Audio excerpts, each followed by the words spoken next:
Hello everyone. Corona virus से लड़ाई पूरी प्रतिबद्धता के साथ जारी है। ये बहुत अच्छा है, लेकिन आज हम इस मुद्दे पे बात करना चाहते हैं कि जो लोग एमपीपीएससी और यूपीएससी जैसी परीक्षाओं की तैयारी कर रहे हैं, यानी कि जो सिविल सर्विसेज एस्पिरेंट हैं, उनको इस टाइम को कैसे यूज़ करना चाहिए। आप सभी सिविल सर्विसेज की तैयारी कर रहे हैं और यहाँ इंदौर में अर्जुन आईएएस एकेडमी में काफ़ी दिनों से क्लासेस बंद हैं, लेकिन सभी लोग ऑनलाइन प्लेटफॉर्म के माध्यम से मिल रहे हैं और कुछ सेगमेंट्स की क्लासेस हो रही हैं। पर इस सब के अलावा भी मेरे दिमाग में ये आया कि एक सिविल सर्विसेज एस्पिरेंट को क्या सोचना चाहिए। उसके दिमाग में ये होना चाहिए कि क्या ये एक गोल्डन अपॉर्चुनिटी या स्वर्णिम अवसर नहीं है जहाँ पे वो अपने आप को एक बहुत अच्छी स्थिति में ला सकते हैं। सबसे पहले आप देखिए कि आपको क्या मिल रहा है। आपको पर्याप्त ही नहीं बल्कि बहुत और बहुत अच्छा समय मिल रहा है। आपके पास अभी पूरा समय आपका है।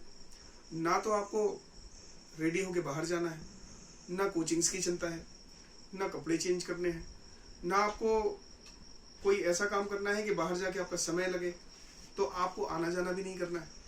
कुल मिलाकर आप और आपकी स्टडी टेबल, तो सिविल सर्विसेज एस्पिरेंट के लिए इससे ज़्यादा अच्छी स्थिति और कौन सी हो सकती है।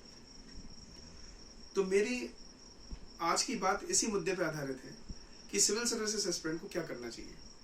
सबसे पहले तो आपको 3 काम करने चाहिए। पहला, आपको अपने सिलेबस यानी पाठ्यक्रम को ठीक तरीके से पढ़ना चाहिए।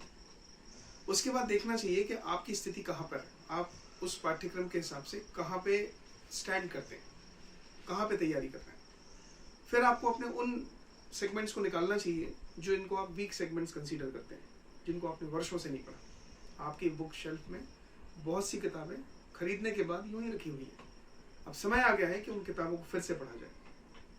तो क्या हुआ, मतलब पहला काम कि आपको सिलेबस को ध्यान से पढ़ना है। दूसरा काम, आपको अपने रीडिंग स्किल्स यानी कि पढ़ने की क्षमता को बढ़ाना है।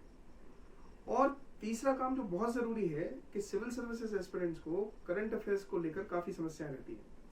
तो तीसरा काम आप ये करिए कि करंट अफेयर्स को पढ़ना शुरू कीजिए इत्मीनान के साथ, पूरी इत्मीनान के साथ, और उसके साथ उसकी शॉर्ट नोट मेकिंग करना शुरू कर दीजिए। क्योंकि हम सब जानते हैं कि एमपीपीएससी हो या यूपीएससी, बिना राइटिंग प्रैक्टिस के, बिना लिखने के अभ्यास के, बिना विश्लेषण के ये पूरा कभी हो नहीं सकता। इसमें सफलता तभी संभव है जब आपकी लिखने की क्षमता बहुत बेहतर हो। तो क्या कर सकते हैं? चौथा काम क्या है?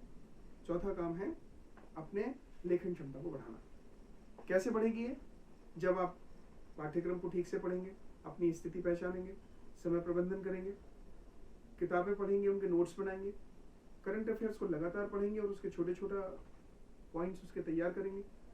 अगर आप ये सब काम करेंगे तो आप अपने आप को बहुत ही कम समय में एक अच्छे एस्पिरेंट के रूप में पा सकते हैं।